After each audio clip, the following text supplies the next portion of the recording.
Well, I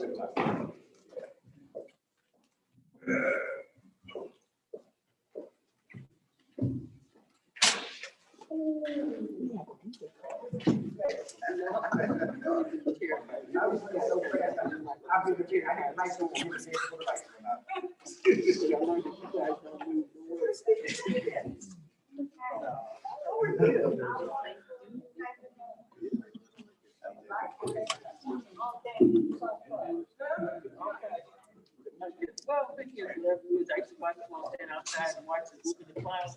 And everybody else just said, that was neighborhood time for me to do.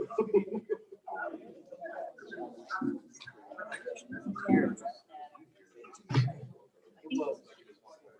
Right. Yeah, and right. And I used to watch that.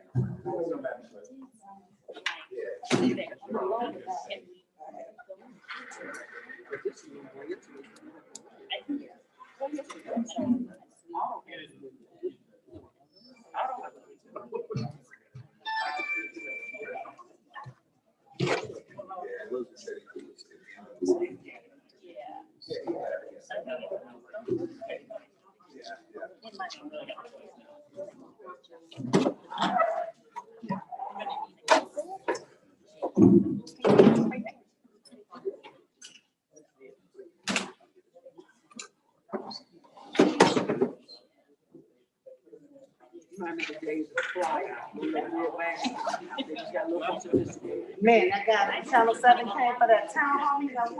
Oh, never mind.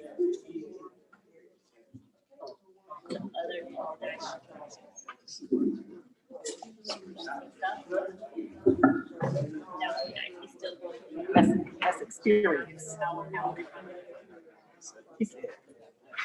All right. This meeting is now called to order. Roll call, please.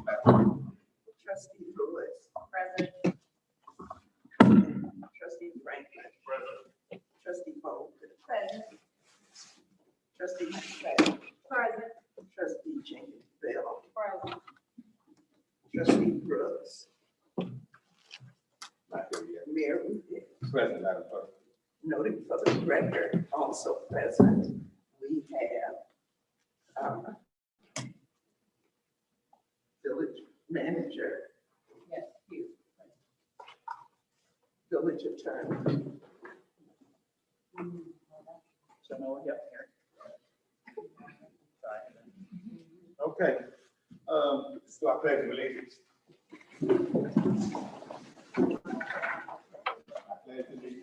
To the flag of the United States of America, and to the republic for which it stands, one nation, under God, indivisible, with liberty and justice for all. Do you have any general public comments?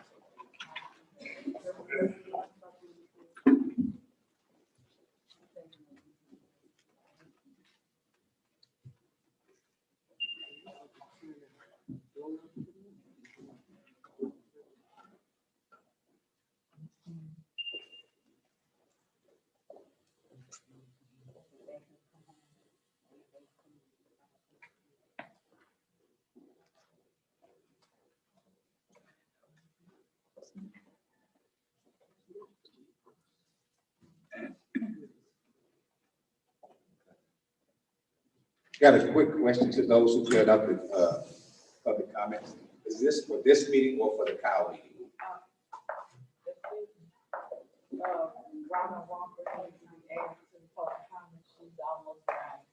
Again, I mean, is this for this meeting or the cow meeting for the public comments? Okay. What about the other people? Ms. Melly, is this for the cow meeting or for this meeting? It really doesn't matter to me, as long as I'm heard. I didn't see it. We just got it. I just got it. So just say for the cow meeting, is that all right? This is, Doesn't make a difference? no, we just, we go for the cow. I didn't get a chance to sign it because it was. Miss, except for Miss Ali. Miss Ali? We'll make sure her name is on this. Yeah, I'll add Mrs. Trust. Yeah, that's right. I got you, yeah. Donna Gilroy. Go right ahead. Does it matter who goes first, or? It doesn't matter. Okay. Well, I'll introduce this wonderful young lady. Yes, sir. My name is Brian May. I'm the principal at Curtis Scott King Magnet School here at University Park. This is Mayetta Ali. She is our newest addition to our administration in our building. She is our new assistant principal. First of all, I can't tell you how wonderful the spirit is in this room. Just to see all of the familiar faces and to feel the love and the passion and the welcomeness. It's truly amazing. Ms. Ali, we might start hanging out here. That's all right. Good to hear that, Brian. Absolutely. We wanted to come tonight for a few reasons. Ms. Ali, when she took the position of assistant principal at our building, she felt very passionate about educating our students, bringing awareness to our students about the namesake of our school, Coretta Scott King. And that has, over the last couple of months, that has evolved into something that we are really looking forward to. There is a great team of educators in our building who are doing quite a bit to plan for the special day, which is April 27th. We're very, very excited to not only be working with our teachers, but to also be teaming up with the village on this special day. We're honored, and I know Ms. Ali is going to reiterate this, we are honored that you are even considering declaring April 27th as Coretta Scott King Day. So we wanted to come and thank you very much, and obviously invite you out to the festivity on that day. So thank you very much. We appreciate it. All right. Well, good evening, everyone. Good evening. I kind of want to reiterate what Mr. Maine has said. You know, when I took on this role, it was not a responsibility that I took lightly. You know, and I started to do some research about Coretta Scott King just to kind of have, you know, that guiding principles, you know, something to remind me of my why. And so I just found out a lot of interesting information about her. And as I did this research, everything that she stood for so closely aligned with what we teach our students every day to be IB students and leaders. So I am, you know, like Mr. May said, I am beyond honored that you would invite us here tonight to even share this information. Our goal has always been to have our students learn more about who she was, to share the information with the wider community, and to preserve her legacy. And I think this declaration will help us to do that. So we're honored to be here, but we're even more honored that you would even take it into consideration. So thank you. Oh, absolutely.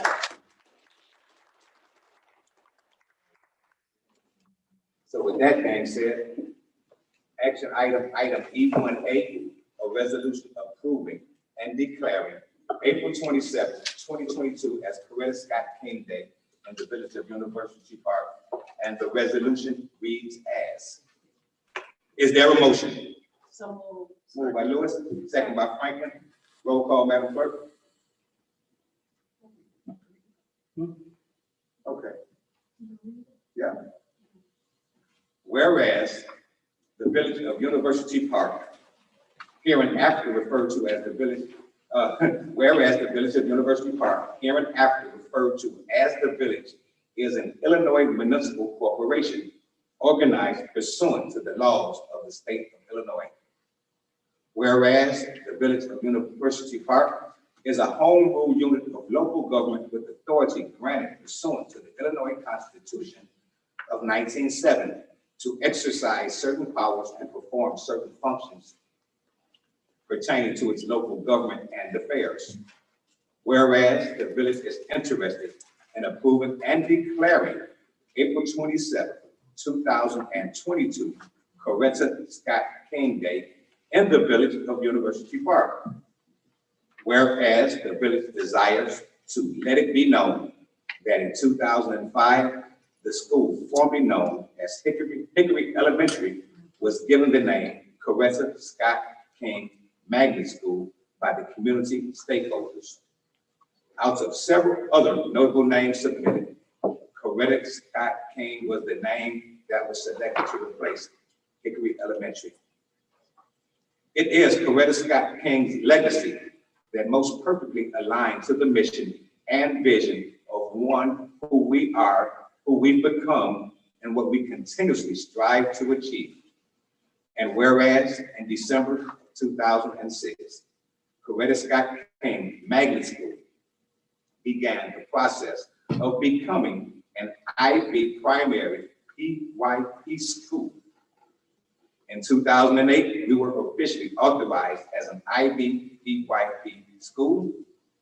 A major part of becoming an IB school is the commitment to developing, inquiring, knowledgeable, and caring young people who help to create a better and more peaceful world through intercultural understanding and respect.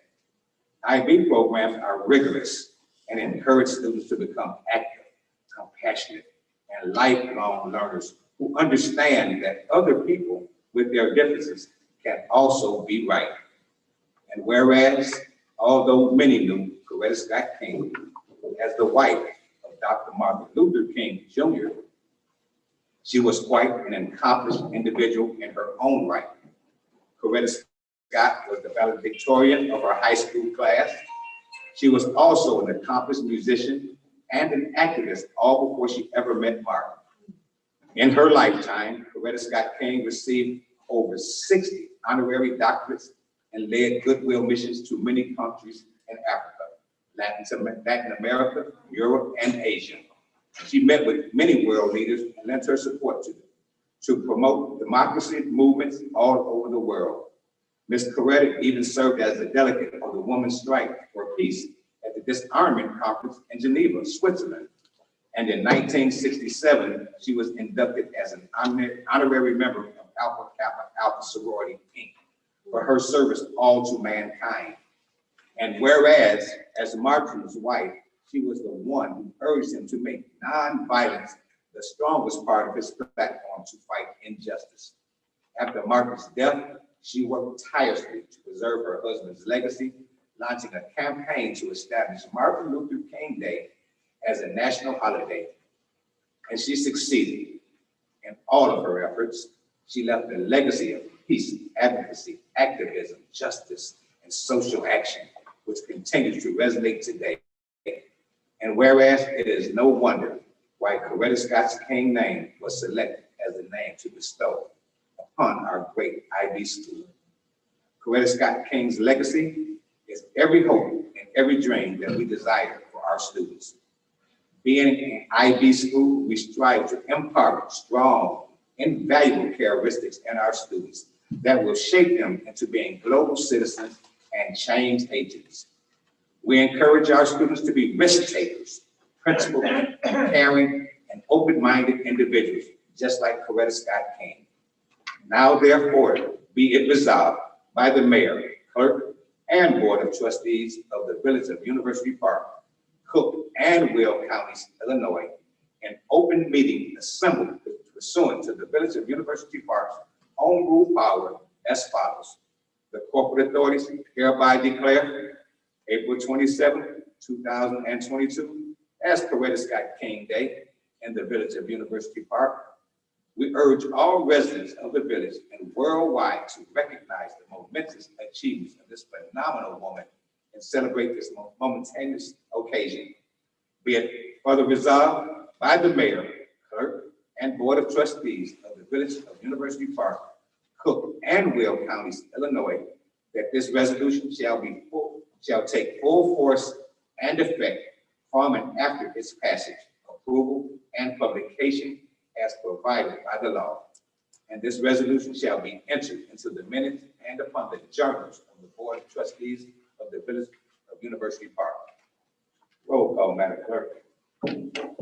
Trustee Lewis. Both sides. Trustee Franklin. Proudly both sides. Trustee Cole. Both sides. Trustee McFadden. Both sides. Trustee Jenkins Bell. Both sides. Trustee Brooks. Both sides. Mayor Rubin. Both sides. Mr. Mayor, that's resolution R 2022 2021-09. All right.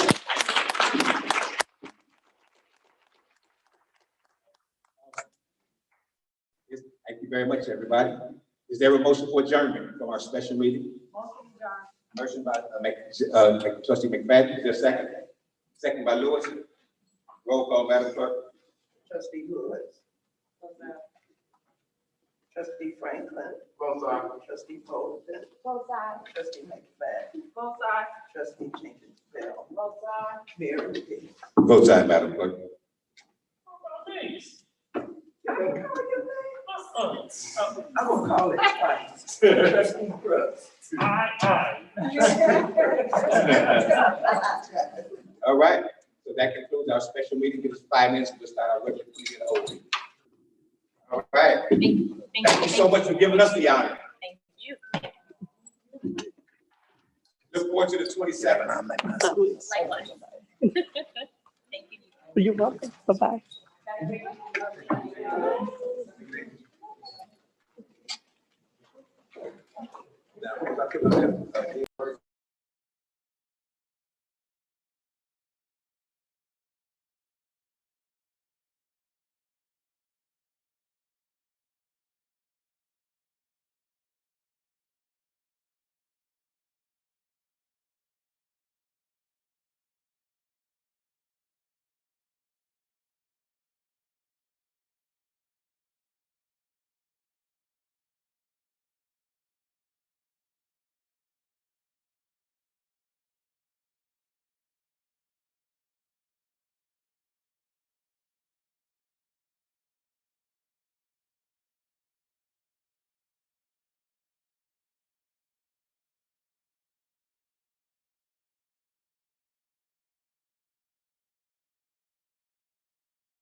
Committee of the whole meeting. Trustee Lewis. President. Trustee Franklin. Trustee Bolden. Trustee McFadden. Trustee Jenkins Bell. Trustee Brooks. Absolutely present. Mayor Lee. Present. Also present at this committee of the whole meeting. Attorney Joe Miller.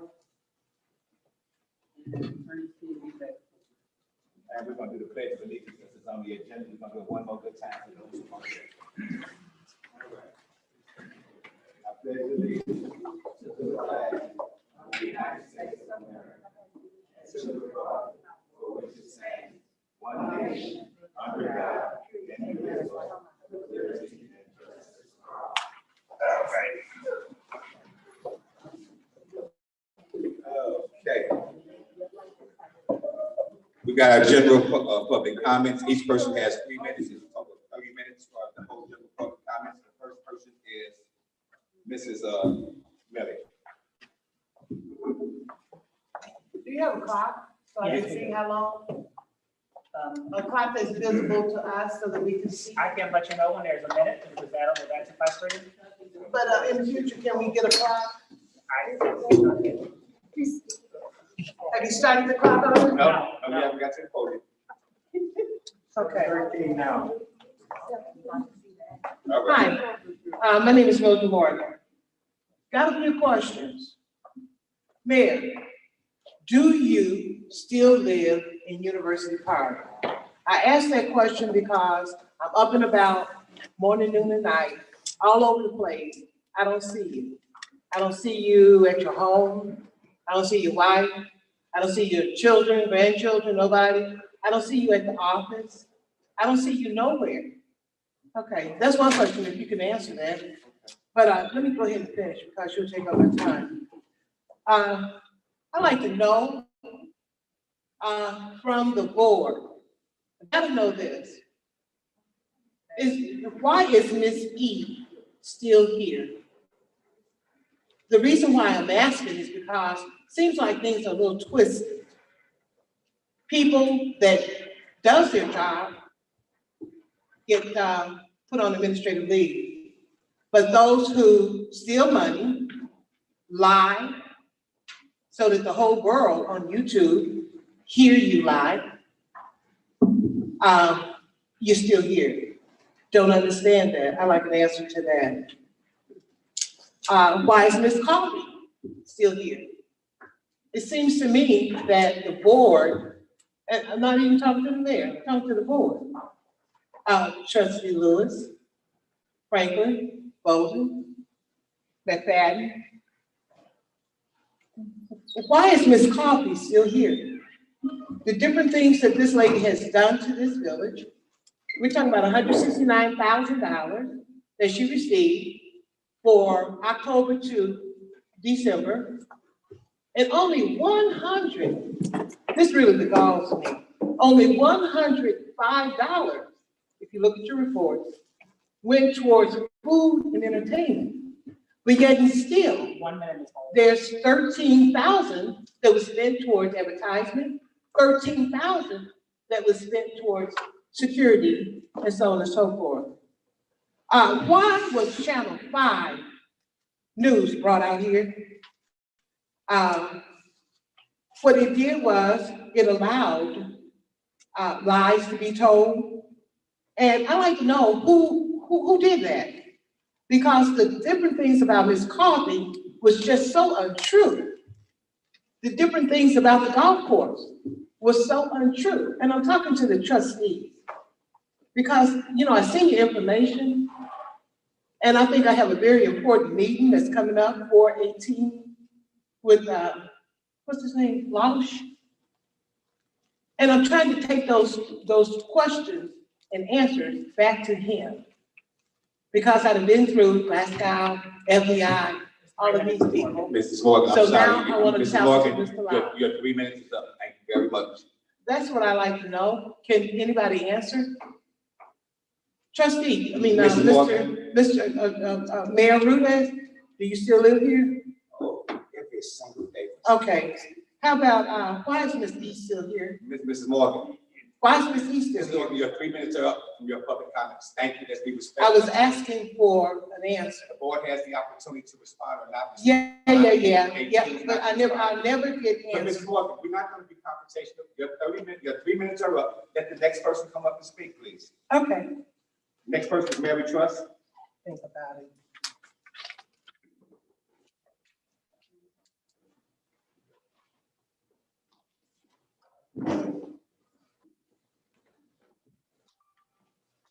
Good evening, everyone. Good evening. And to the public out there, the Public Works Department is very, very short of help.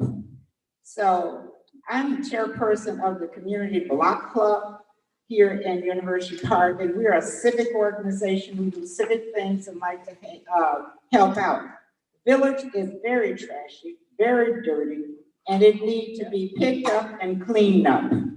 So we ventured out to get some help to try to clean this place up. Now, I had people come in from Monique, Green Garden, and some everywhere to help me out with this. We didn't get a chance to clean the entire village before we were so tired and worn out. But I just want to commend and just want to thank the people who worked and worked so well. Ms. Dilworth and her family and her children cleaned the top lot. I think they got about 3 55-gallon bags of junk and beer bottles and all kinds of junk in the top lot on Circle Drive. Mr. Trustees and Mr. Sevier cleaned up Circle Drive and all behind those businesses down there that are terribly nasty and dirty and filthy at this point. And that hill up there on Larson's part up there, I don't know if it belonged to the little strip mall or to Larson, but it is filthy, dirty, is unsafe for us to climb up there and get that, but it's still like that PK pantry, dirt all around there, paper everywhere, looking like a slum. But Mr. Sevier and Mr. Truss really worked on that real good. Billy Morgan from Monique and Mr. Dodd worked on Black Hawk going south and all the way across.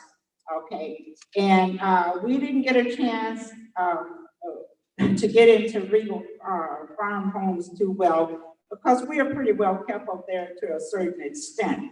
And Precinct 7, we didn't get a chance to get Amherst and Abbott, but we will get to Amherst and Abbott because they're in need of help too. And some of the other community areas around, I called the county, Will County, and they told me next week they would pick up the paper. No, that gentleman had somebody out there that next day and help us pick up Western Avenue because that's a county road. But this is asinine. Your time is up, Mr. It's terrible. I want my tax dollar better used. I want somebody to hire some people in public works.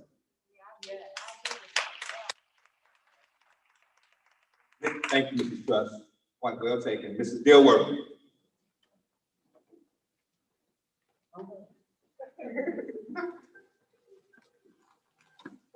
Good evening, everybody. I just wanted to second what Ms. Truss said. Me and my children were out there cleaning up on Saturday. It was just so much trash out there. It's just unexplainable, and it doesn't make any sense.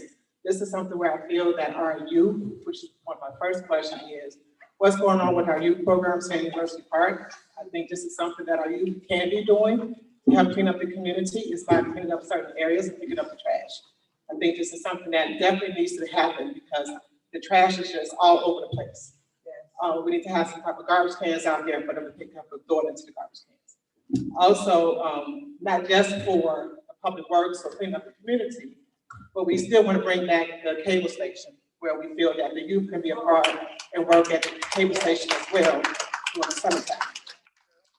The second thing would be is with our finances, being on the finance committee, we have not had any meetings by design since last year.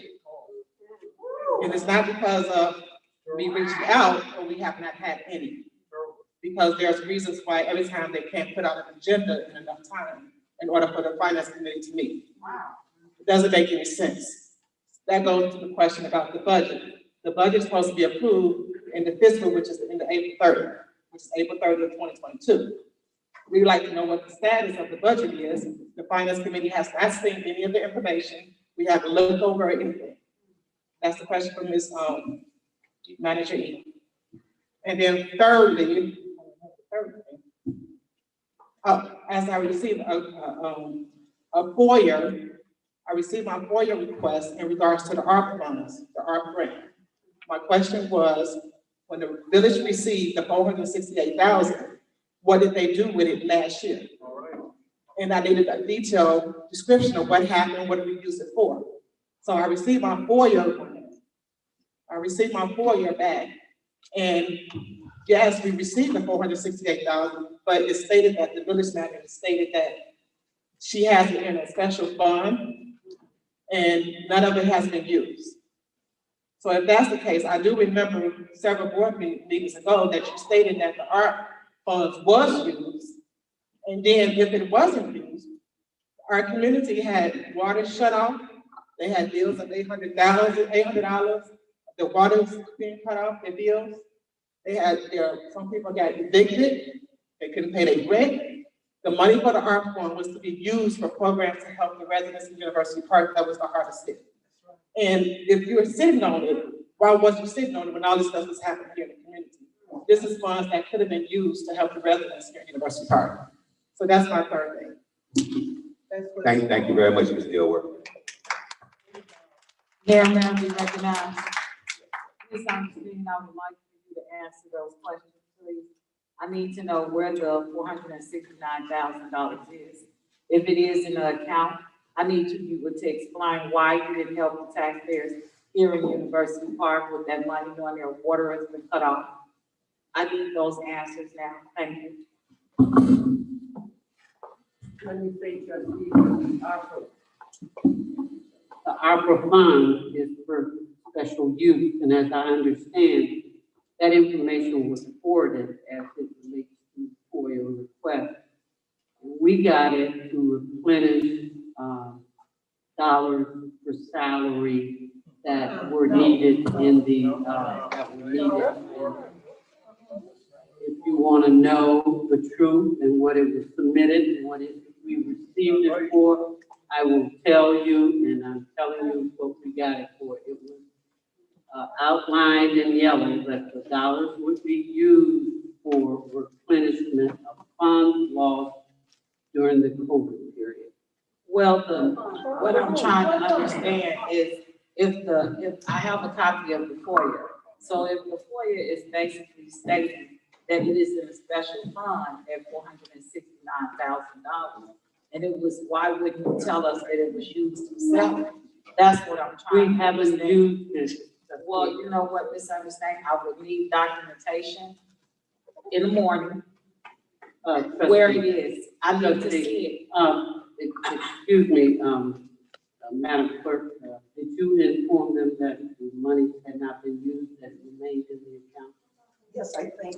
Yes, that's what I wanted to read. It says, according to the village manager, Beck Corcoran, the 8 ARPA funds received in 2021 are in a special fund account, and none of the funds have been spent. No, they can only be used for what it was targeted for.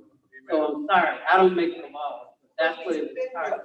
And then the FOIA, but I just want to say that the FOIA request asked for a detailed breakdown of what the money was used for, and this is the response that I got. So both of you all are contradicting yourselves. The bottom line is that it hasn't been used. Oh, well, Ms. Ernestine. It hasn't been used. I think that's. I just wanted to make sure that I was responsive, and it's contradicting. You just said that it was. Well, Ms. Ernestine. I said it has not been used. I'm not gonna argue. Let's not go back. Mrs. Morgan, please, let's not go back and forth. Let's not go back and forth. Let's keep this in order, all right? Okay, Mayor, be recognized. One second. Okay, now what I'm But I want Ms. the Walker. trustees to hear this Okay, they're hearing it. we're here. and understand it. We understand. We do. Robin Walker. Miss, wait, Okay, no, she can come up to the podium. okay, Miss Ernestine, I need a copy of the documentation and the account that it's in. I need it to come directly from Mr. John Casper, and I need it in the morning. I'll do my best. No, I this is cannot. not, this is not going to delay. We've been here before, We visited this before, it was a special donor, you remember that? And it wasn't. So I need the information, and I need the information at 9:30 in the morning. Thank you, trustee. I'll do my best. All right. Ms. Wagner Walker.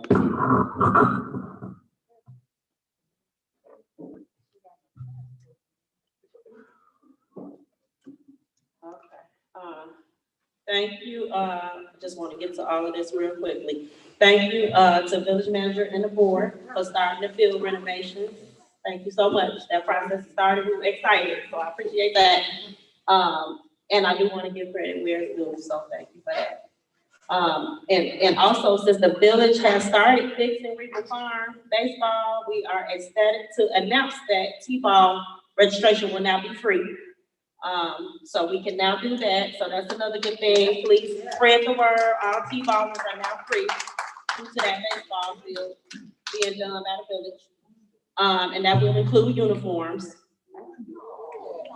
And then I also want to know, that baseball equipment is going to be, I want everybody to know that the baseball equipment is going to be needing to be moved back to Craig Park because outdoor practice is starting today.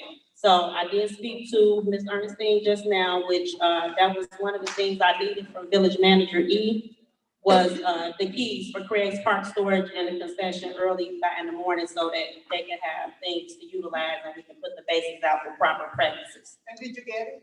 Yes, what she said in the morning, she's gonna, make sure that I got that, so thank you, Ms. E. The key? The key. Okay. Also, here's the other things that I needed, Ms. E, from you, is a written document or a memorandum of understanding. Third thing, a schedule of the line maintenance company, because we need to know what services will be provided, how often, the days and all of that stuff, so we can know what's gonna be maintained by you guys. And do we have a contract, do we have a contract already in place, for maintenance and the line care to be done at the fields? Okay. So would that be maybe PTL or somebody, if we can get that going, because the stuff is gonna need to be maintained. 1 minute, Ms. Walker. Also, fourth thing we need is porta potties. That needs to be to Regal Farm and Palmer. And then we're gonna need dumpsters at, both the site, at all three of the sites. And then, that's the only way they're gonna be able to get everything out of there, that they're, cleaning up and all of the dirt and all that, it needs to have somewhere to go. So that needs to be out there soon. And then, also fifth thing is portable lighting. We'll need that at Palmer because there's no lighting out there for that field. So that's it. That's all we need right now at this time. And then also I was gonna ask the attorney, can you please explain to the board and the residents what a memorandum of understanding is and what all that entails? And explain the commonality of the use of this form. Can you? Well, I want to let you finish your time. So. Okay. You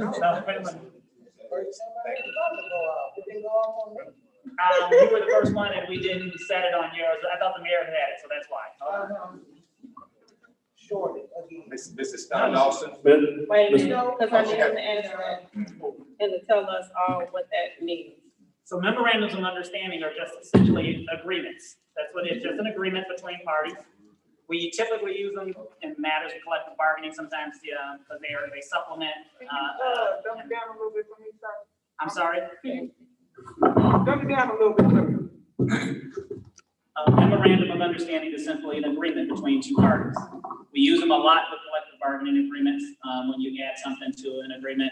Sometimes we use them in between intergovernmental entities as well, as part of an intergovernmental agreement. But simply a memorandum of understanding is just a memo of understanding what the agreement is between the parties. It's simply an agreement between parties. Okay. All right, thank you. Mr. Mayor, a quick question for Ms. Walker. Did you, I know last year we met with Ms. E. Did everything follow through like you said? I just wanted to make sure. No, there were several things that didn't happen, which we're trying to ensure that they do happen this year. We don't have that same issue because I was told that the board had, told Miss Ernestine or gave her false information that the baseball equipment was not to be stored at the baseball field. So I don't know where that information came from. When me, you, her, all of us sat in the meeting, you took minutes for the meeting and notes. And it was full detail that if baseball was to purchase refrigerator, not, because I specifically said the village uses that concession stand, so why would baseball purchase? And she said that we would have to, when you and her and I came to the agreement that if baseball purchased all of that, that now becomes, you know, it's ours, because I specifically said, we don't have storage, we don't have, we can't pull things in and out of there. And it was decided that baseball was to go ahead forward and purchase all of this stuff. So I didn't understand why we're back in the same predicament again this year, being told something we already cleared up last year. So that was the question. Because I do remember, With Ms. Ernestine. I gave an example of board that when I was the athletic director for the Moni Mavericks, that storage facility that you see out there is the responsibility of the Moni Mavericks. And baseball has that next garage next to it. But usually the youth organizations are responsible for cleaning and storage of that, the concession stand. So I'll go, go get those minutes, Ms. Walker, and maybe Ms. E or board, we can make sure if there's any confusion. I just want to make sure that baseball starts off as smooth, because I know if you have a hiccup, you're gonna have problems. And the only reason why I say is yesterday I did take a trip out to, I walked up to the farm yesterday and see where, I'm assuming that was DPW that broke up the field. So I just would like to see if we start something, we finish something, and that we want all organizations, baseball, football, everybody, you know, make sure we all get along and we all are prepared, because as you know, it kind of, it can cause a problem if there's a hiccup between the village and the youth organizations. But trustee, how come? All right, listen, Ms. Millie, I have asked you over and over again. Ms. Millie. How come we can't be put back? No, it's not. And also, Ms. Millie, I've asked you on several occasions, please. So that's the reason why we asked for that memorandum to be done, so that there is no confusion moving forward. I'm trying to Who's get use what facilities, You don't want during what times and all that. Listen, That's gonna be for clarification, so we don't have to keep visiting this every year again. Okay. Okay. All right. Mayor, Now, Lawson. Mayor, I think that's fine. Yes, ma'am. Thank you. We're gonna take a close. Attorney Miller, how long is it gonna take to get the document for the memorandum of understanding? That we have that as soon as possible? You gotta tell, I don't know, you gotta tell me what the memorandum of understanding is for. Like, if I know, you know, like, what do you want in a memorandum of understanding? Like, so if somebody sends us an email saying we want a memorandum of understanding saying ABC, then we can get it drafted. But like, this is the first I've been told about asking, or this is the first time someone has asked us to do a memorandum of understanding with the baseball issue. Well, And who's that gonna be between? as the baseball organization, the village manager. What we're trying to get is, because as a trustee, I witnessed for the last 2 years, the baseball organization being micromanaged. It's been micromanaged and scrutinized for all sorts of things. And so with us not having the opportunity, I've been paying, me personally, out of my pocket for storage for the last 9 months. And so when I asked to move things back in storage after they told us that it was completed. I've been sent around in circle, around in circle, around in the circle. So what I want to see is a memorandum that is established between the baseball organization and the village that will say that we will use these facilities between these times. And, you know, if the facilities have to be shared, that's fine.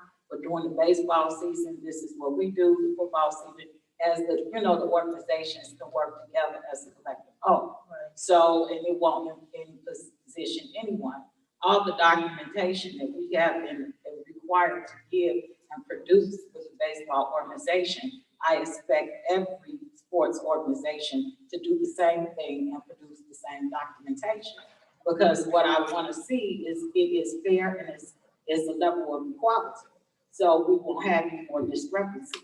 So that memorandum between the two, the organization as well as the village, as the village and the village manager will put us in a position where we won't have to visit this ever again, because it's causing a lot of problems. We can draft something for the storage, and then it'll just be the board would have to approve it if they don't intend to approve it at the next meeting. Okay, well, Mayor, Okay, we'll see what he grabs, absolutely. okay. All right, Star Lawson.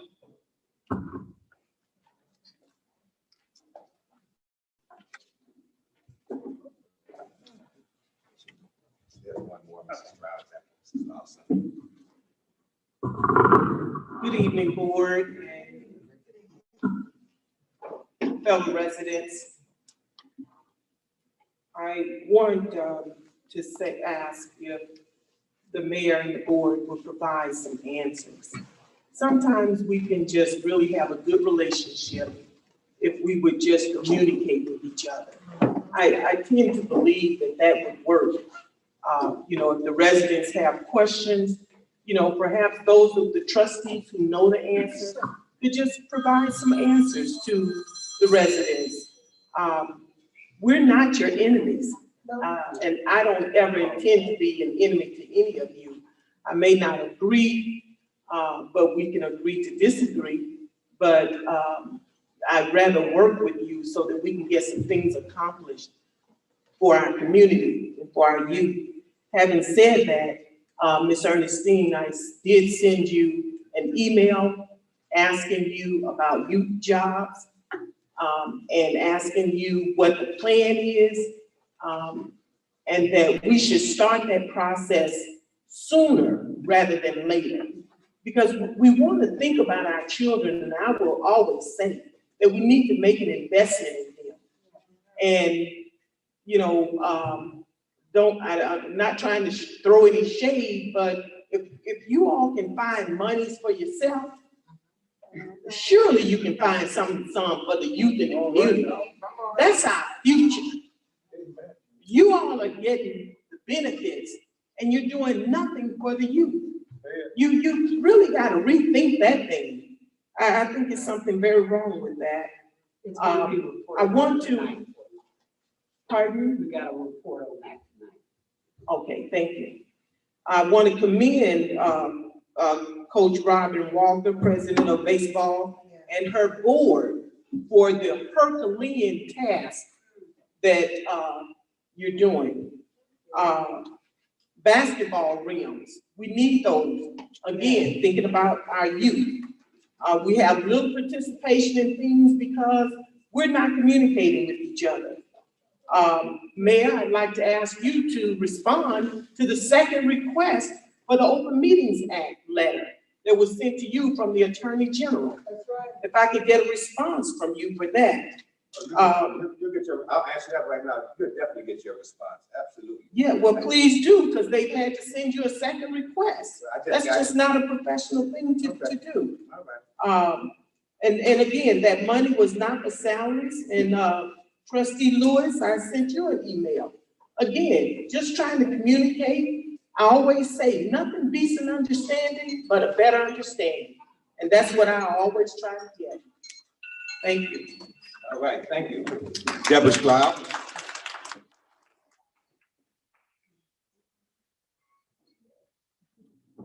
Good evening, everyone. Yes. First off, just sitting, listening to everyone that has walked up here, I would like to suggest that everybody in this room that is a volunteer, it doesn't matter if you volunteer for basketball, baseball, football, if you volunteer to carry some water, if you volunteer like Community Block Club did, give each of you yourselves a round of applause for the volunteering. And Mary, when you get to Amherst, give me a call and I'll see what I can do around my cul-de-sac. Well, that's okay, okay.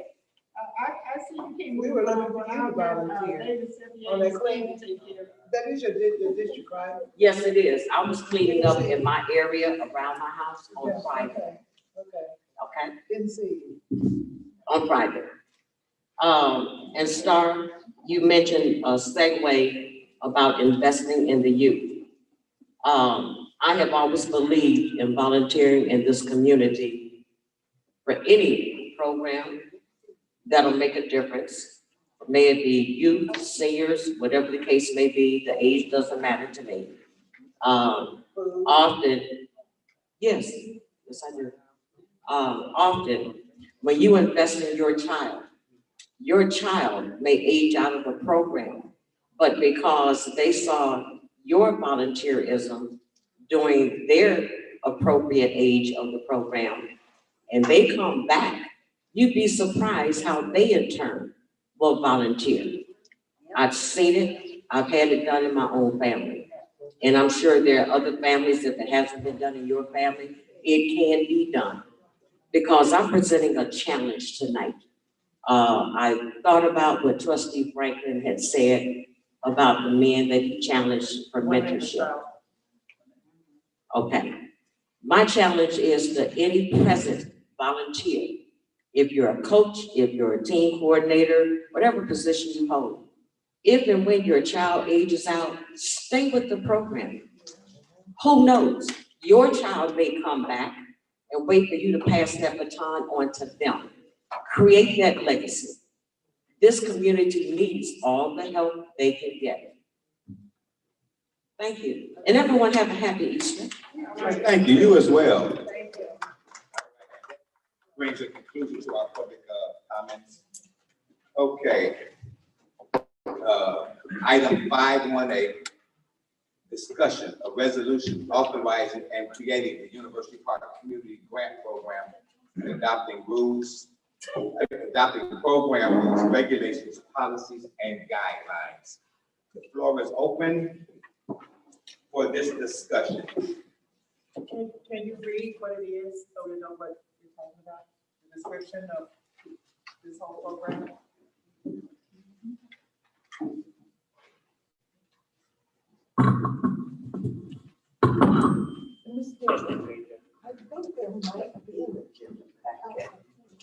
I can see the. We can just hear it there. Okay. It might not be up. I don't know. If we can hear from Mayor. Yeah, I mean, if you guys can get a package, but I'll still read it off anyway, all right? Exhibit A, for instance, rules, regulations, policy, and guidelines.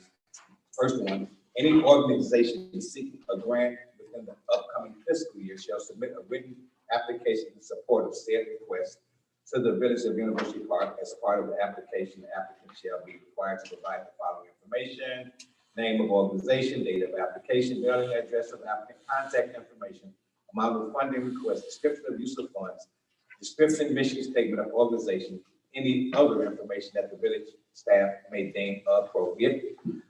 Item number 2, and this is just a draft for conversation.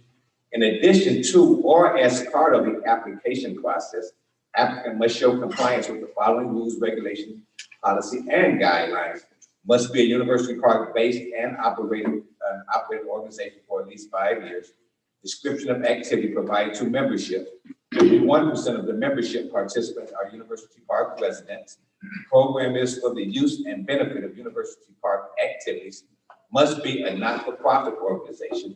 Grants in excess of $2,000. Recipient must be a 501c3 qualified organization. Item G, organization must provide evidence of that all supervisory personnel and volunteers that interact directly with the participants have submitted to background checks. Any other information that the village staff may deem appropriate. And item 3 on this policy rules. Rules, regulation, policy, and guidelines. Funds shall be allocated from the village's blank if funds are available. And no event shall said amount exceed $10,000 in any one fiscal year. Any award of a grant shall be for extraordinary expenses. Village manager and director of finance set the total amount of money available to be distributed as a part of the grant program during the annual budget process. No individual award shall exceed $5,000 per year. No applicant shall receive a grant in 2 consecutive years. Any other restrictions that village staff may deem appropriate. couple of things just to. Can you please? One second. Translate it, Mr. Miller. Yeah, 1 second. Yeah, simply it's a community grant program for community organizations. We did, so I would ask the trustees, I know this wasn't part of your Dropbox, we did, Trustee Franklin actually had a comment, so if there's any, and we'll make that change. So if there's any changes, but it's a community grant program for community organizations. So if you're a 50, it's in order limited it to, well, most you can get is $5,000. If you're a 501c3, that's the only way you can get up to $5,000. If you're not a 501c3, then you're, you can get $2,000. So, but it's a community grant for whatever community programs. So. Okay, 1 second. Let me take the board members and then we'll engage all in good conversation. All right, can make trustee Brooks and then we can just have an open dialogue. Absolutely. Yeah, when I read this, I guess I was trying to comprehend it a little bit. So, Mr. Miller, this is for the purpose of the village also giving grants to the organization? That's it, yes. This is a village grant to the community organizations. Now, would this be in conjunction to when we give out the $6,000 or help me understand? Remember when we do the reimbursement? Is that somewhat similar to it, or because I was a little confused because when I read it, I seen the rules and regs, and maybe I'm gonna let Coach tired tonight. Trustee Franklin speak on, because I know he deals more with his organization, but I know that we had certain guidelines. Basically what it is a grant and we just set that money to the side for those guidelines. But we never had guidelines, I don't think.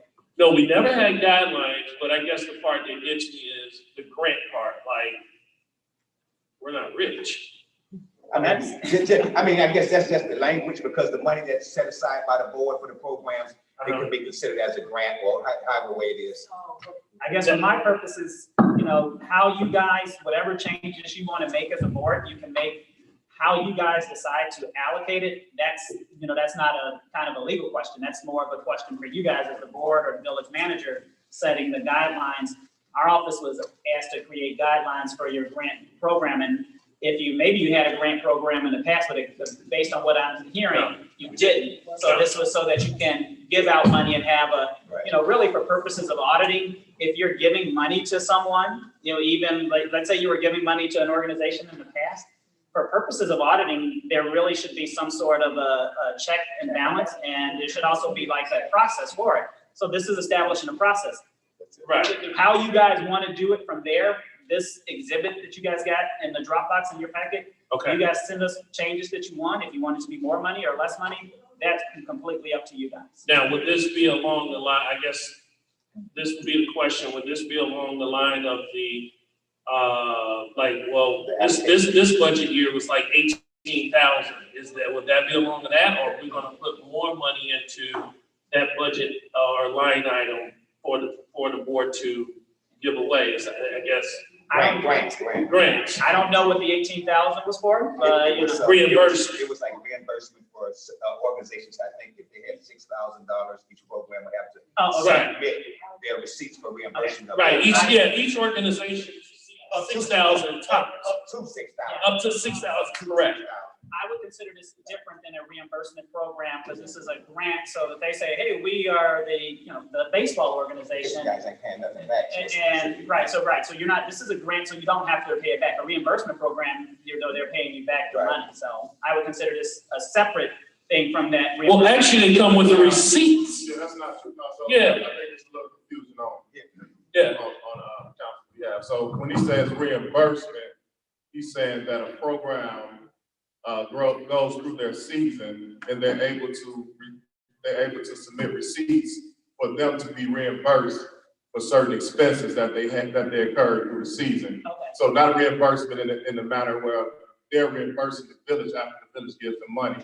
So in a sense, it's the idea of a grant because the village is given that money and it's not expected to be paid back. Okay. So, I think what we need to be clear on is, and you just kind of hit it on the head. So is this something that we're going to keep at the same 18,000 and allocate it to where each program can submit up to $6,000 to be reimbursed or granted to them? So the language is confusing people, right? But there's a couple things in here that I would like to address and recommend. So one thing, it says must be a University Park based and operating organization for at least 5 years. So the reason that concerns me is because we're trying to get more people to volunteer, right? So we don't want to put a stipulation on someone who may be in a position where they're thinking of starting an organization or startup organization, and I'm really talking about someone that may be at home thinking about starting a mentoring organization or a STEM organization who have not been operating 5 years, right? This would automatically disqualify them. So I definitely want to change that. I'm making notes. If the board agrees. And then also, no applicant shall receive a grant in 2 consecutive years. So I think that's important too, that as long as they are able to submit the receipts, they should be able to receive, because it costs a lot of money to run these programs, right? Yeah. And just make that continuous. So any support that the village can offer on a yearly basis, I think is fair. Because yeah. Every 2 years or whatever, strike that. Yeah, strike that. Let's just keep it consecutively, right? They make the compliance, just keep on going, right? Absolutely. So would you recommend just maybe 1 year for residency? Yeah, 1 year for residency is 1 fine. year for residency. But I also want to consider what we would do for a startup, right? What we would do for someone who's trying to start an organization, and how we can support that. So it may not be in this document, but I do want to think about that. How do we encourage residents who are looking to start something in the community? Because it's such a small group of people who do a lot, and we want to get more people involved. So what type of incentive can we offer to someone who's thinking about starting something, right? So just something I think we should think about, how we can incorporate that some way into it, because we want to encourage people to volunteer, step out, start programs, absolutely. And those are the main things that kind of stuck out to me. The 51% of membership participants in University Park residents, I would like that to be higher, honestly. I would like our programs to focus on our children more so than children outside of the community, because there's enough children here to be a part of the programs. So that number right there is advantageous, but I think we should go higher there, honestly. But at the same time, I don't want things like that to be a disqualifying factor for people not to be able to get their reimbursements, right? So I kind of don't like that real tedious language like that, because we want to support the programs who are jumping out there and volunteering and doing things for the kids. So we don't want to make it impossible for them to get the reimbursements, right? So those are kind of a few things that stuck out to me. But to kind of answer your question, Trustee Brooks, I think this is putting some guidelines so it's clarity on what has to be submitted in order for an organization to receive the reimbursement. So that just kind of clarity as a standard. So. Yeah, and one thing too, I'm with you on the 51%. Higher, but also at the same time, one thing that came to my mind is that when it involves kids, because I will not lie, at least with the 3 football organizations, Creek Bulldogs, the feeder programs, Creek Bulldogs, Lions, and the Mavericks. Yeah, some of them went there. They mostly went to East. But one thing, if we can figure out, because Coach, I don't know what's the latest numbers, because I moved up to high school, but I do know, and like some kids would leave Monique to go to Creek, and them numbers, when we go play them, like I think one year you had like a group of like 16 kids, and I had like 16 kids, but Creek is rocking like 30 kids on the sideline, half of them from UP. So I want to kind of like, we can get that number that would be suitable, that if we can, get some more of our kids out there, because a lot of my problem was kids just didn't have the money to play football. And matter of fact, just out of reflection, I think I coughed up like $2,000 to a bunch of kids to play for the Moline Mavericks, because they wanted to play football, and at the moment, the Mavericks registration, I think the whole fee for the whole year is like $75, and coach will tell you that's like highway robbery. They got away with everything, but I donated $2,000 for them. So maybe if, with that number with the kids, if we can figure out the percentage so that, one, we get the kids participating, but also at the same time, let's get our UP kids, let them know, really, to be honest, Coach, like I know, I think it is a bunch of UP kids that would love to come play. The problem come in is the finance. So, I think, yes, if we can tally around and figure out the numbers, I got my old roster, maybe I can figure out something with football, but something that would really, I like it, that this is kind of what would benefit our youth. I just want to make sure that we're not manipulating any of the organizations whatsoever when they're trying to really do something with our kids. Let me ask one question, so it sounds like what you're doing is 18,000 a year. So what I'll do is I'll change the amount. So it sounds like. Well, actually, it might change because we're right in the process of budget fiscal season, and if we're on target, so that's when we put our numbers in. Wait on the budget for okay. We've got 3, but the Illinois Flames should always be. Right, y'all left out the. Yeah. The Flames should always be. Right, because I know. When is the budget gonna be done? We're looking for the next 30 days, Ms. Morgan. How much? If you're, so It's 4. It's 4 that we know, that we're aware of right now. Yes, it's 4. And is that baseball, football, track, and basketball. Those are the 4. Yeah. Yeah, Donna, because But we want to make sure that we open it up to other organizations. That's like what Trustee Franklin was saying, that maybe somebody want to do mentorship. You don't want to cap it off where it's nothing else there. It should be higher, so other organizations would have the opportunity as well. Other thing is the extraordinary expenses that's stated in there. So it says only for extraordinary expenses. I think that doesn't need to be in there. We just reimbursing, or we have to be specific on what the extraordinary expenses are. I think that there should be what's reimbursable, what's not reimbursable. That's what I'm saying. So whatever the extraordinary expenses is, it has to be clear, so we won't have any confusion when people turn in their receipts and they be like, well, that's not extraordinary. We are I just think working on that. We have begun to work on exactly what's refundable. Reimbursement, I'm sorry, yeah. So that's something that's being worked on. Absolutely. Okay. Yeah. And then the other thing is when he was bringing up, I also feel that some of this grant money should be put aside, even though this is for organizations, but it should be given to sponsored children to play these sports. Are y'all listening? There should be something put aside. I understand this is a program to help the organizations, but I think it would be good to put aside some money in a fund to support the children to pay for their registration fees that can't afford to do it. So it should be a fund separately that has nothing to do with the organization. Okay, so I guess I'm off that fast. I need a president.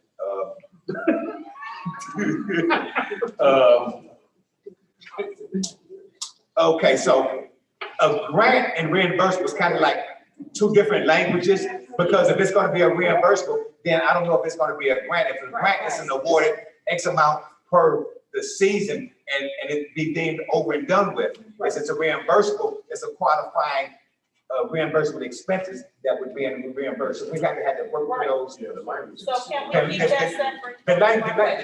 Okay, give me Miss Robin, and then Miss Steyer, and I got you, Miss Mary. That's what I was gonna say. Can we just keep that separate? We already got some set in stone for the reimbursement. Can this be separate from that? But we have to have, I guess. No, so this is that. The language by saying grant is what's confusing. This is the reimbursement. Right. The language is saying grant, that's what's confusing. Right, because reimbursement, grant is a grant that's awarded on behalf of whatever. And reimbursement is, you got certain So we allocations need that to are strike, we need to strike the language of it saying that it's a grant, because that's making it seem like we're talking about. because it's a reimbursement, not a grant. Okay. Because there's certain qualifying expenses. Right. Okay, that was your question? I mean, Robin, that was you? Okay, so Ms. Lawson, start, and then Ms. Mary. My concern is, it says, if funds are available, so back to what she was saying, you know, making sure that that money is there, you know, so people could, get money. You're saying if funds are available, are you not going to just have those funds in that line item to be available? So I can kind of answer that. Yeah. I can kind of answer that. So there are programs that we know we have, and then there are programs that we don't know we have. So we're talking about a prediction of how much funds to be in there, because you don't know if we have 10 other programs that's going, so, I mean, the money's not unlimited, right? So I hear what you're saying, but how do you create that figure when we don't know, you know what I mean? We don't know how many programs or new programs are going to want to apply. So, I mean, we can make an estimate and put a certain figure in there for just in case. Or perhaps have the deadlines for application, and, you know, they have to So apply. that's a big confuse, that's a big challenge, and I'll tell you why. Because it's a reimbursement. Baseball's reimbursement period is different than football. Football is different than basketball because there's different seasons. You have to go through your season and then be reimbursed for things that you bought through your season. So you're still going to have to present receipts? absolutely. Yeah, it's gonna reimburse us. Absolutely. So all of this stuff. Okay, so you're gonna take out the word. We're gonna take out the word. Right. That's what's bringing confusion. This is the draft. That's This what is we're just talking a about. draft we're talking about. Okay, and then Conversation. my other concern was, when you say, clarity and checks and balances, you know, I just want to bring it to the board's attention that that should be for every entity, including the golf course. Yeah. You need checks and balances. I'm glad you said that, so that I could point that out. You know, this needs checks and balances, yes, but for every entity that we have, we need checks and balances. Let's not just put it on baseball. Not baseball, just, yeah. Or just these little sports, you know, we have this big golf course. And so we need checks and balances there. I think we're in the news and all of that because there's no checks and balances. And so I'm glad you brought that up because we need clarity there. We need clarity and we need checks and balances, not just for these organizations. I want the board, the trustees, to hear this and to put in those same checks and balances for things that are crooked. Exactly. Let's straighten those things out as well. And we've had plenty of time to do it. We're just not doing it. We're not looking at it. We're looking over it. And we need to bring some focus back to it so that we can do things in their proper order. There should be a proper order to doing things. So thank you. Mrs. Mary. I want to say this, all I heard tonight is baseball and football. There are other things in there. I want you to, you know, condition your mind. Mindset here. There are other avenues that we should be pursuing here for children. We have sciences. We have all kinds of arts. So we have everything. So we need to have a category as other, because there's a big push and a big increase in chess playing and STEMs. So I'd like to see you have another or some, a line item for that. I don't want to see this sports. And there's nothing wrong with sports. My husband played ball. My son played ball. I ran, but I want to see something else. So I'm not sure, maybe I you want to missed. see some academics. We had a graduate that left here from this town and went to Princeton. Nobody even gave her a cookie and juice, no. Nobody's mentoring children here. Nobody's doing these other things. There's nothing wrong with the sports. You know, every time Bears in town, I'm there. But there are other things, and girls are being left out in this town. I'd like to see it change. Okay. So I'm not sure, you might have missed it. I just mentioned that exactly about STEM and mentoring and having those as categories to ensure that we're presenting incentives for people that want to get into those fields, because I agree wholeheartedly. I'm sorry you must have missed it. I just said that. Just saying. Maybe I did, because I didn't hear all Yeah, of it, but that's why I think what was said, Ms. Mary, is that said for people who might, what he was saying earlier is that for people who wanted to start, maybe want to start their own individual group as a mentoring group or a chess group or something like that, that they want to make sure there's some set aside for that as well. And if there wasn't a 501c3, it would only be allocated to, I think it was $2,000. So yeah, that was the mention, because there's definitely a need for other extracurricular activities outside of the sports arena and for people of all ages as well. Yes, Ms. Dale, what do you have, Ms. Lawson?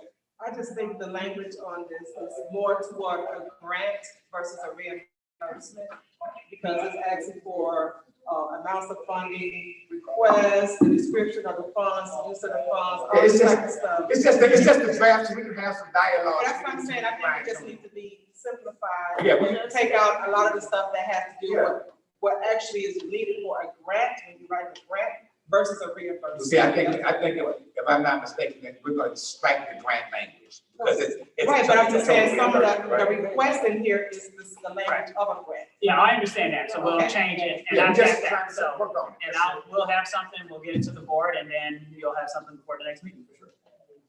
This is just to get us started. Yeah, Correct. Yeah, just some conversation, because that's it. And then one of the other things that was, I noticed that was the background check. Who will be the responsible party for the background check? Because we want to make sure anybody dealing with our children is safe and clear. That's one thing for sure. Well, no, And that's for the board members, right, or just, that's for the board members. As it's stated in this draft, Because I know. let's see, no, it said, must, it says, organization must provide evidence of that all supervisory personnel and volunteers that interact directly with the participants / children have submitted to background checks. Right. Okay, what about the board? This is something I'd like to see down here. Everybody has a background check, the students, the Yeah, mayor, okay. trustees, Go ahead, Ms. Lawson. everybody. And then there's children who got it. Yeah. And again, this comment is just to provide clarity. Because, reading it, some others may have thought something different. This is not for outside entities that would award a grant to an organization. University Park based.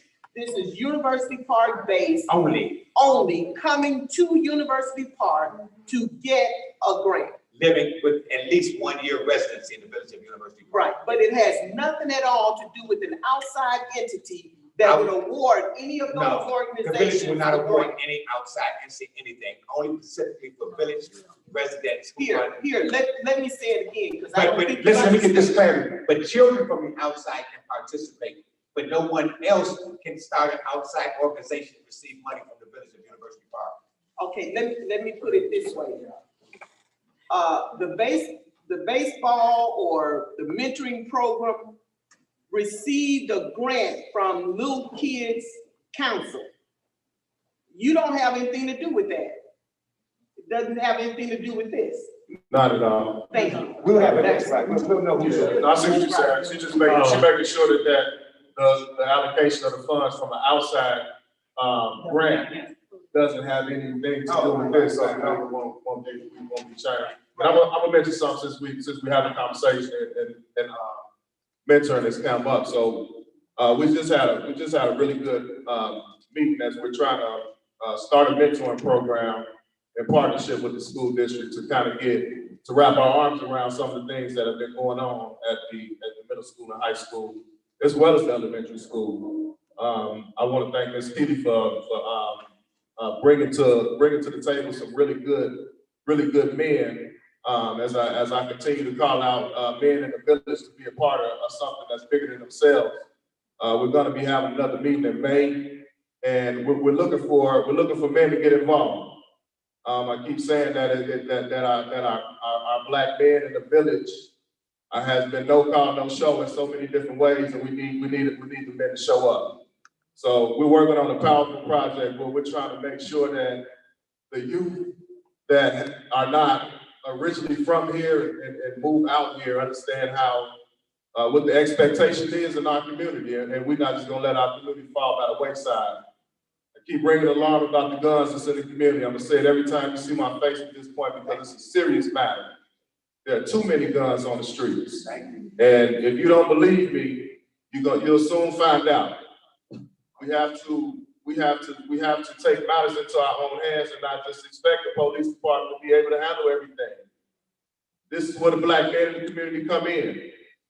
You know, I'm reminded of the times where the Black Panther Party would come together and take their community to their own hands. And these are some of the things and traditions that we lack as black people now. This is becoming a bigger problem than we really can realize. Just meeting with the superintendent and other members of the school community, they're to the point where they're scared. And they rightfully should be. Because what's going on now is of epidemic proportion as it relates to the amount of guns that are on the streets. And I'm not talking about Chicago, I'm talking about right here in University Park. So, once again, black men, we have work to do. It's our responsibility. It's our responsibility. And if we don't do nothing, the community will fall. I guarantee you. So it's hard enough to get the black man to coach the sports, but now it's a bigger ask. It's a bigger ask. So I'm gonna continue to ring the alarm on this because, like I keep saying, if we dead, the taxes don't matter. If you're dead, the sports don't matter.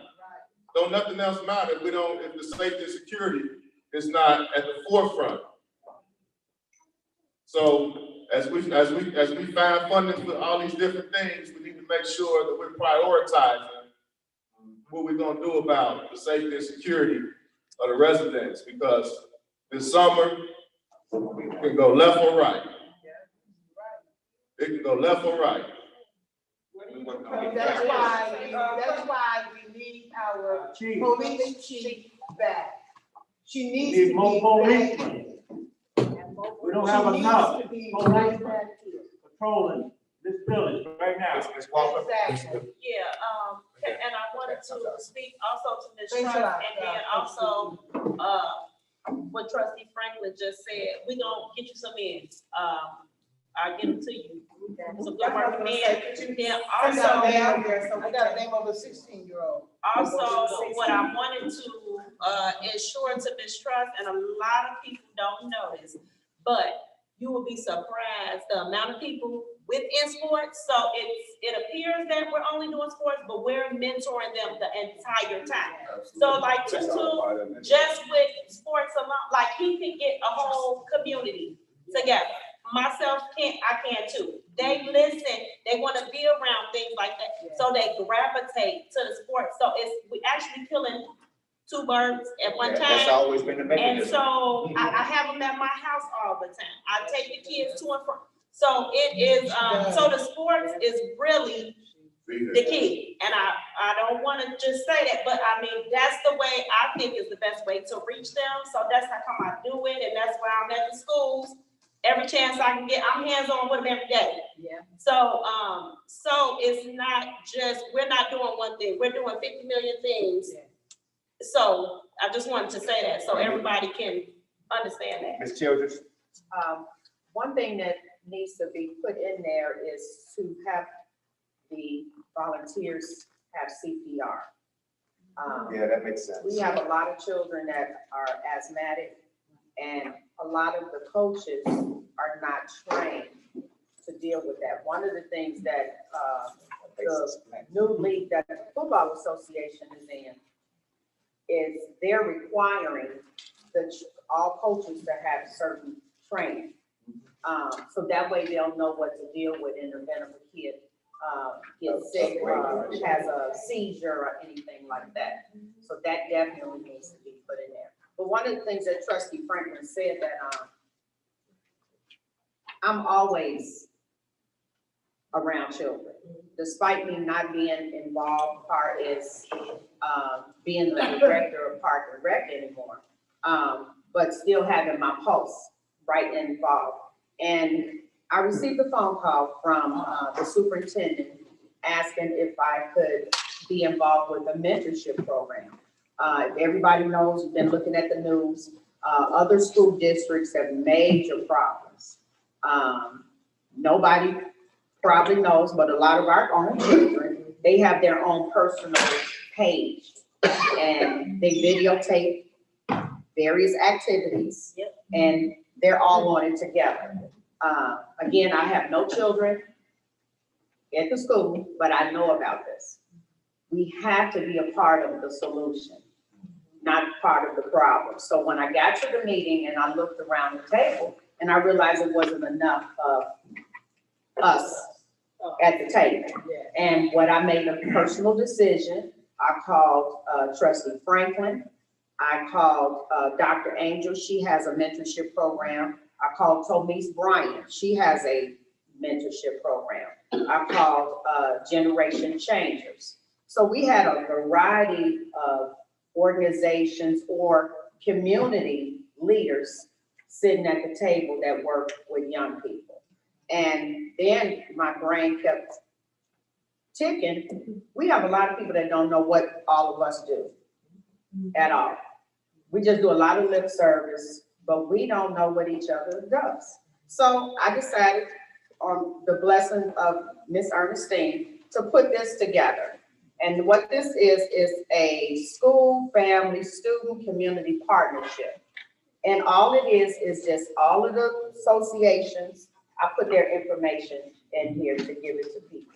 Because we're all in sync together, but a lot of people need to know that. So we're having a big career expo. You talked about jobs for young people. We've been working on this for the last 2 months. We have a total of 45 agencies and organizations and businesses that'll be right here in this building that are hiring on the spot. That's not what I'm talking about. I'm not finished. I'm not finished.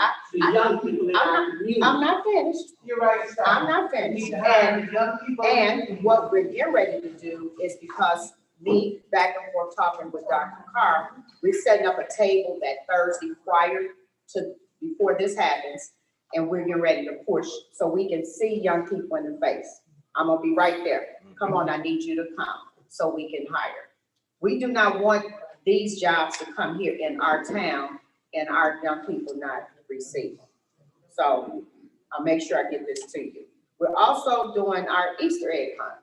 You know, everybody says, well, I'm doing something here, something there. All of this is in this paper. Baseball is in here. Football is in here. Track is in here. Parkour, we don't have a summer day camp. Parkour summer camp is in here. The mentorship programs are in here. Everything that our young people need, a scholarship. And then you have another program out of Gloria J Foundation. So it's a lot of different organizations that are in this that we're passing out. We gotta get people involved, so I'm Easter egg hunts are given a dime a dozen. Trustee Franklin's wife is a one Easter egg hunt. No disrespect. Please. How about, like Ms. Starr is talking about, let's go some real stuff. Ms. Melvin, I'm asking you over and over again, stop hollering out, please, we're just trying to have some dialogue. Isn't this the town, meeting of the Yeah, town? but yeah, it's an order, Can we everything talk- is order, not just hollering out at one time.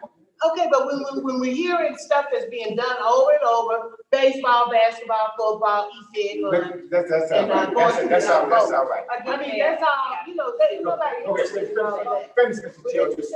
Let her finish, please. No, She obviously. She was not. She obviously through.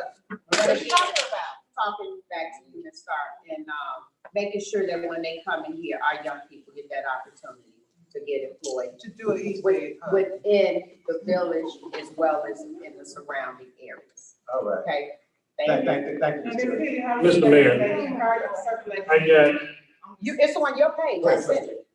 Everything you have, You got it, but what about the kids? you got it. What about the general or other people? It's been added, Ms. the Keith. school is just always. a point of order, Mr. Mayor, I want to get back on the, Come on, let's go. let's get back on the subject at hand here about, I just, On the draft, back on the draft, yes, sir. On the draft, just a little curious here, on section 3, when we look on the resolution itself, the village manager, it says the village manager, the director of finances are hereby authorized to develop any additional policies and the basically guidelines today are, now, is that just the language?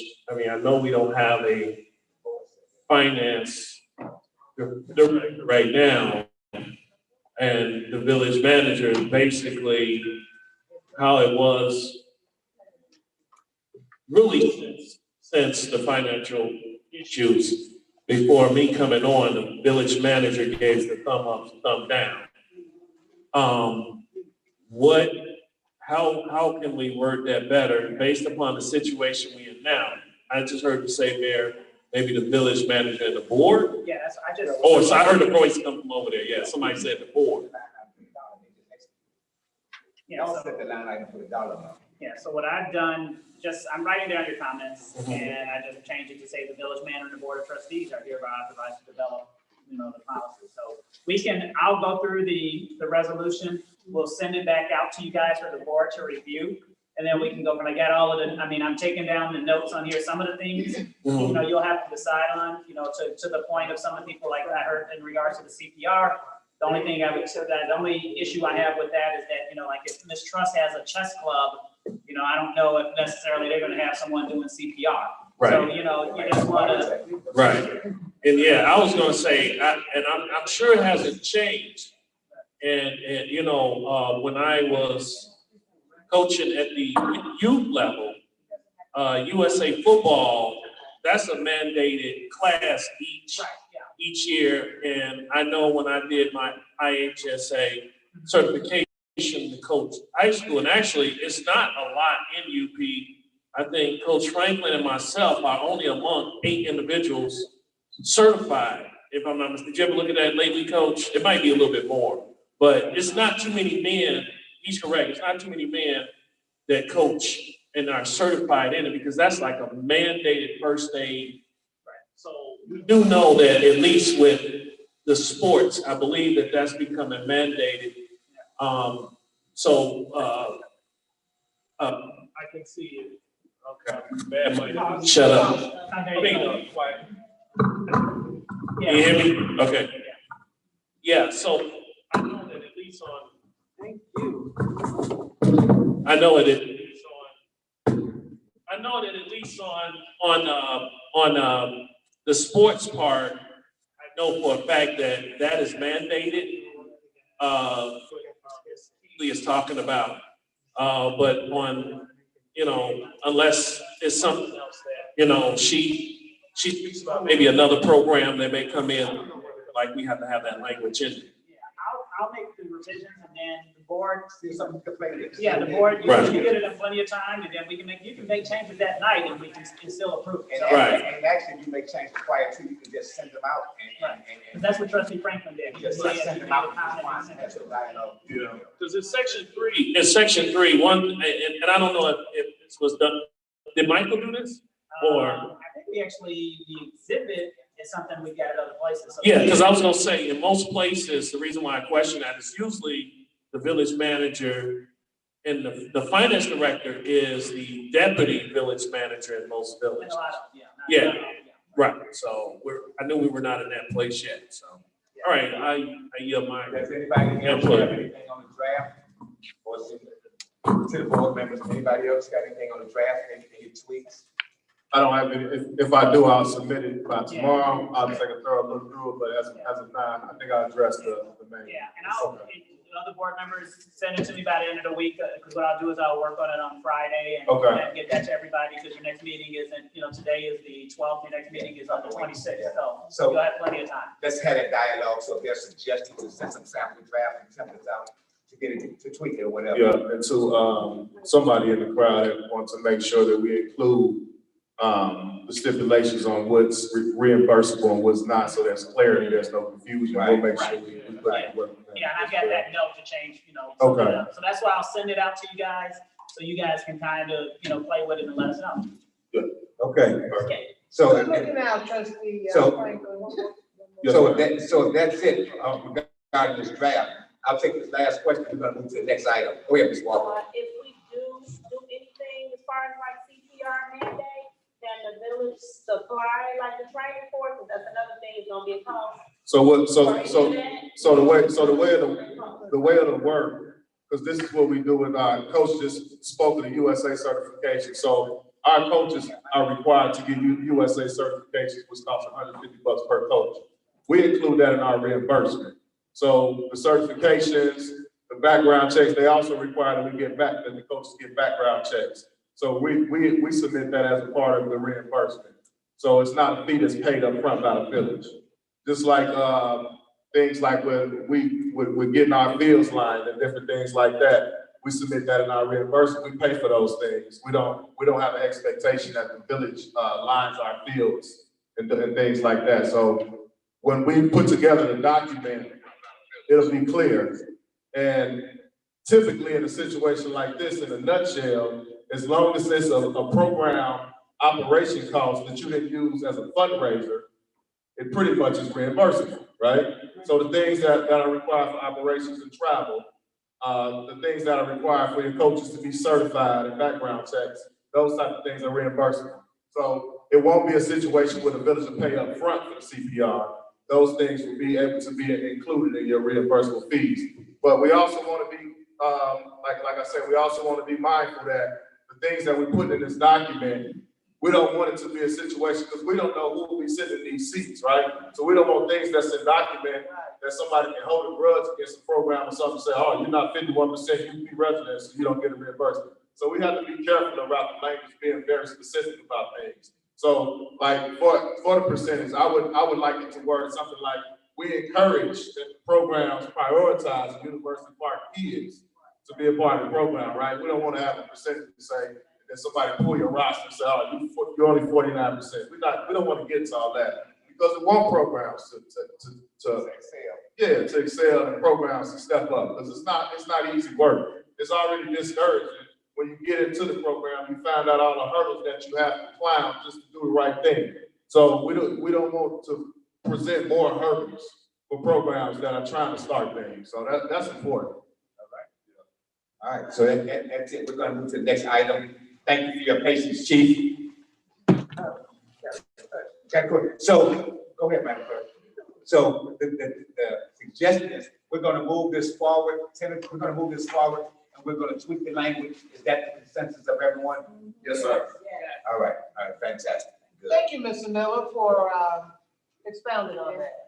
Okay, last item is the discussion, and this is all beyond Chief Chelios, an ordinance authorizing the acquisition of new self-contained breathing apparatus, initial SCBA, and other equipment, fire department. Chief Chelios, it's on you. Everyone has the ordinance that's been drafted. Yes. This is a project that started many months ago with an application to Homeland Security for federal grant funding. Because it requires the village to pay the non-federal share, we had the resolution adopted by this board back in September, I believe it was. So we have we've done the field research. We've done product reviews, field testing with the new SCBA that we want to purchase. So part of the resolution was to come back to the board to present the ordinance when we're ready to make a purchase. So the product that's in the proposed ordinance is the model and the type that we feel best fits our operations. So with the board's approval of this ordinance, that'll give us the clearance to make the order, do the fund request from Homeland Security, and get the payment process. So in other words, it's that time, huh? Yeah. It's time, all right. We would like to, Questions, anyone? one more thing, Go we would ahead. like to get this done. Hopefully it'll move to the next meeting, because just like everything else in the world, we could be looking at 4 to 6 months before these things are finished and delivered, so. All right. Absolutely. Thank you very much. I don't think that, we have any pushback since we kind of all aware. Anybody questions, anything from the board, general public? Wow, all right, man. Yeah. All right, so this is something we're gonna move forward on behalf of our fire department? Everybody in concurrence with that? Yes. Okay, I have a motion for adjournment. We got executive session. So you can make the motion, we see how it goes, because I wasn't planning on executive session tonight. Yes, ma'am. Ms. Ernestine said to me that she was gonna talk about the jobs for the youth, but I didn't hear your view on that. I didn't hear anything from you. Okay, what we're doing, I've asked all department heads to submit, their budgets of anticipated needs. And, some did, some didn't, so the ones that didn't, I am individually doing those budgets for that department. But there are some that submitted it. We're gonna take that to include, we're looking at the same amount of dollars that we had initially when we had the first program. So what I've asked Ms. Keeley to do is to begin to accept applications. Begin to accept the applications, and it's something, once it's determined, we will be able, based on the state's minimum wage, determine how many hours they can work per week. We can't make them full-time because we have to pay the appropriate fringe benefits. So we're setting that up. So we're working it out. I know this is April, but we talked about possibly May having something of sort and ready to move forward. And I'll be presenting it to the board, so. Right. So I'll start taking the applications at the Career Expo. So that information, of course, is online on the website. And how many youth do you have in mind that you would hire for the? We haven't calculated it based on the number of hours, maximum hours the state requires. And now we have to go with state minimum wage of $15 an hour. Okay. Mr. Mayor. Yes, sir. Let's just make a motion for executive session for the purpose. Yeah, but what's? I'd like to say, instead of hiring a bunch of youth for the summer, why don't we have some full-time workers? Because right now, the village operating with 5 men, which is not hardly enough. They got enough policemen driving around in cars. That's what we need to work on. Okay. I mean, everybody wanna hire you, but we need some full-time workers. Yes, we do. Need some workers. Public work needs some full-time workers. We need some staff. Thank you, Mr. Trust, point well taken, and you're absolutely right. Now, Trustee Brooks had a motion on the floor to go into executive session. I didn't think I'm not going, but they got the motion. There's a motion on the floor by Trustee Brooks. You got a second? Roll call, Madam Clerk. This is to go into executive session, and I'm Trustee Lewis. Trustee Franklin. Votes no. Trustee Bolton. No.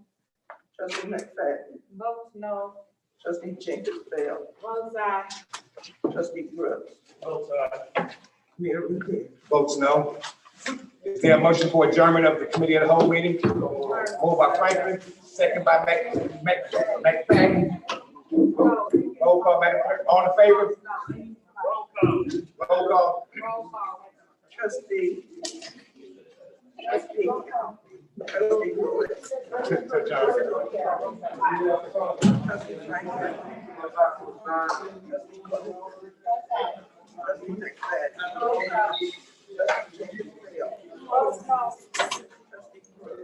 Oh, no, I want to be here tonight. I'm sorry.